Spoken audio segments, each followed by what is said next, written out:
actually, Srutilipy and me, we were thinking in some conceptual level of this idea, contact tracing in pandemic outbreak. Okay, so here you would like to use the agent-based modeling, and what we want to do is it's a kind of general model for any kind of pandemic which is infectious in nature and which transmit through contact. Okay, so if you see the background for the pandemic that we are facing for the last few months, the whole world is facing some difficulties with the, I mean, in some point of time, we were facing that the whole world is stopped with this coronavirus, COVID-19. Okay, so if you see the outbreak for the last few days, you see the from March 21st to till now, I mean, I have taken the data up to June 1st. You see, there is a steadily, the curve is taking a steady up. So the total number of confirmed cases and the total number of confirmed death cases. So it is the data for whole world. So if you see for the 1st June, the total number of confirmed cases is 6 million. So it steadily goes from 1 million to gradually within this, from March 21st to 1st June, takes from 1 million to 6 million. Similarly, if you go for the confirmed death cases, that also rises very sharply. So if you see from the perspective of computational problem, it looks like the graph looks like an exponential growth. As the time goes, the number of confirmed cases increases in an exponential series. Similarly, if you see the daily confirmed cases for the whole world, then that also take a sharp, the curve is also a kind of taking a very sharp steps. So again, it looks like an exponential growth. So the number of cases, if you see the number of cases in March 1st, it is very less. But on the other hand, if you see from 10th April, it takes 80,000. Then for 30th April, it again goes to around 85 or 90,000. Now, when you go for 1st June, the confirmed cases is 1,50,000. So that is the number of cases and the death cases that shows for each day. Now, if you take the plotting for only for the India, that also the curve looks like the same way. There is an exponential growth. If you see from it starts around in India, it starts around March 21st. So as you gradually go to the June or the first week of June, that the curve takes a steadily exponential growth. So again, this is an confirmed cases and the death cases and the cumulative test per million of population. Similarly, I have taken another data from Russian cases. So here also I have plotted the data for cumulative test, then total confirmed cases and total confirmed death. If you see the cumulative test and confirmed cases, that also takes kind of a sharp curve. So it shows that from March onwards, from the middle of March or the 3rd week of March, the number of cases rises very sharp. So there are some definite reason for that. There is a very if you see how the infection is spreaded in by contact. So we have taken a very small example. Suppose in day 1 there is a person A. A has a COVID infection, but there is no symptoms. As you know that COVID-19 is an asymptotic. I mean, you don't have the you cannot find the symptoms at the beginning. So there is an incubation period of 14 days. So unless the 14 days passes, you cannot see the symptoms. So let us assume that in day one, the person A has COVID-19 infection, but that was not known to him. So as a result, he moves to all his office and other uses all the public transport. For example, he was at his home with maybe with his family member B. Then he travels to the office. So he takes a public transport of train A. Take a public transport. So there he meet two person C and person D. Then he reaches to his working place, his office. So there he met another few people like E, F and G. And there are some people, for example, the person H and person I, which were nearby the person A. And finally again in the evening he come back to B. I mean at his home. But on day 2, when he wake up, he finds he has a fever. So he went to the hospital and it was found that he is a positive of COVID-19. Now the question is, when at day 2, it was found that person A is infected with COVID-19, then you have to contact trace with kind of backtracking. So what is the backtracking? The backtracking is you have to trace the last 14 days, at least last 14 days, that with whom he was in close contact of the persons. So if you see his past history of his trajectory, you will find that the people like B, C, D, E and G, they must have to be separated and kept in either institutional quarantine or self-quarantine. And also the person H and I who were in a nearby places in his working office, they also need to be identified and maybe kept in some isolation. Now you see that finding this contact of the people with whom he was in a close contact for the last 14 days is a very tedious job. And in a computational term, you can say it is an NP-complete problem. As the number goes, as the days goes, the number of contact persons will be increases exponential. So finding those contacts will be a huge complex task. So this is just an example for a single person. This is an example of a single person. Now think of a big country like India or Russia, where we have the people like 130 crores, where finding the contact with whom he was in a close contact for the last 14 days, it was really a big challenge. So our objective through this proposal is to find out to develop some kind of automated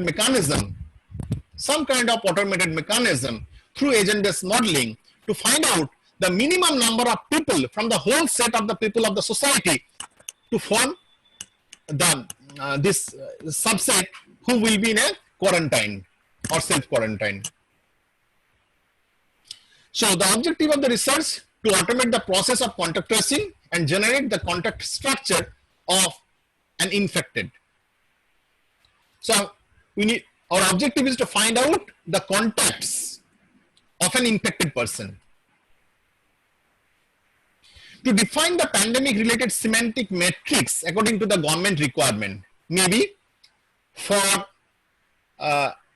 COVID-19, the incubation period is 14 days. Maybe in later case, there may be some other pandemic which needs lesser incubation time, maybe 10 days or 7 days. So depending on the property of the virus, we can change or we can tune up that period. So accordingly we will search the network. To optimize the space and time complexity by generating a minimal contact structure using the above mentioned metric to ensure to ensure using the error metric to ensure the following: for quick identification of highly susceptible nodes or the agents from the network with a time and space domain. Limiting by precising the identification of highly susceptible nodes in the network space, and again space complexity will be there, space complexity optimization, to assign an infection probability of these highly susceptible nodes to generate the alert. That means to whom we will make the, who will be the possible persons, or find out those minimum number of persons who are in a contact of that infected person. So this is our brief outline of the project. So our proposal is to make some kind of, this is a very high level architecture. The architecture is, whenever a person moves from one place to another place, in each and every places, he will make a e-handshake. So e-handshake is nothing but it is a scanning of QR code. We assume that every one of us has a smartphone which can scan a QR code. So for example, when a person leaves his residence and take a public transport, either a bus or train, he will scan his mobile that I am the person, I entered in this bus and I was in this bus for this time of this period, because he will scan his mobile while he was entering into the bus, and again when he come back from the, get down from the bus, again he will scan. So through this we will get the time duration at which he was in the bus. So maybe there may be several people who travel through the bus on the same day, but we want to find out the minimum number of people with whom that person was in contact during his travel. Maybe after the bus, he went to his office. So in the office, again, he will scan his code, his mobile. And so once he entered in the office, he will scan. When he come back from the office, leave the office, again, he will scan the code. Such that, again, we will trace that this much of time he spent in the office, and during this time, how many other people were in the office. Such that if there is a requirement, we can trace out that how many people were in close contact of that infected person. So with this data, that will be a huge data. So during a pandemic, maybe today it is on COVID-19, maybe tomorrow maybe something else. So we want to make a generic architecture or generic proposal with which it can tackle, or it can find out the contact trace for any pandemic outbreak, and we'll find out the minimum number of people with whom the infected person was in close contact for the last incubation period, and those people will be kept in a quarantine or self-quarantine according to the government regulations and other requirement. So this is our proposal. Okay. So this is a very brief outline of the idea. Yeah, sir, maybe I want to highlight a few. Yeah, sure. Yeah. So if you go back. So Srutilipi, before that, should I point out something? Sure. Please. Yeah. Mainly my Russian team, Srutilipi has a very extensive research work in the spatio-temporal data. She has a lot of good research paper and projects related to spatio-temporal data. So that was my main intention, to keep Srutilipi with this journey. She has a lot of exposure and a lot of good papers, research activities, research exposure on spatio-temporal data. So that was my intention, to keep Srutilipi with this journey. Okay, Srutilipi, carry on. Yeah. So for the outline of this project, so I want to highlight one thing, that if you see this, there are basically two main parts of this project. One is the implementation component and the research component. Can you hear me properly, Maria? Is it okay? Anyone? Yeah. Yeah. So one is implementation component and is research component. So they are not very strictly divided, but we can draw this line between the implementation component and research component because the contact tracing process for any of these virus related pandemic, it has been done for this implementation component by many people, by many groups or implementation implementation like for the by different companies, etc. So what they have done is like they have created many a mobile application which are mainly Bluetooth based or like the GPS related contact extraction. So what happens there? I mean, why we want to shift to a QR code scanning based mobile app or like handshaking thing? Because there are a lot of contacts which are unnecessarily extracted, uh, and these Bluetooth based things are like you need some human intervention, but our objective here to make it automated by the government body itself. Like this QR code based scanning does not require any like static machine or something. So there will be a person involved in this process who will be a server for different gateways, like the train station, the commercial buildings, like the institute buildings. So there will be a human person who will be the server for this human QR code based scanning thing, and we, the people, they will be the client who have to scan these QR codes. So this implementation component is very precise. And as far as our knowledge, the research component is unique because there we want to get a minimal number of contacts in for the aim of reducing the space and time complexity. So this research component is very unique in that sense. And for the implementation component, we are introducing a new technology. And if I may mention, with permission of Onimesh sir, for this Yeah, QR sure. code based scanning, we are collaborating with Amazon US. We hope to collaborate with them for this implementation component, and this research component is very unique and will be our contribution to this project. As of now, we don't know what kind of data structure we will use and what kind of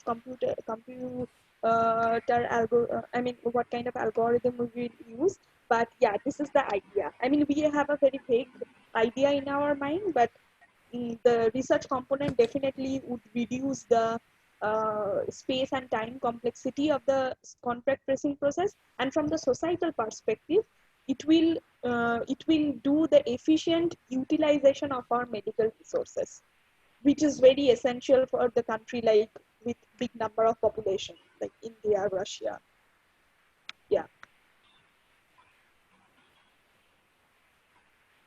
Yeah. So any questions so far?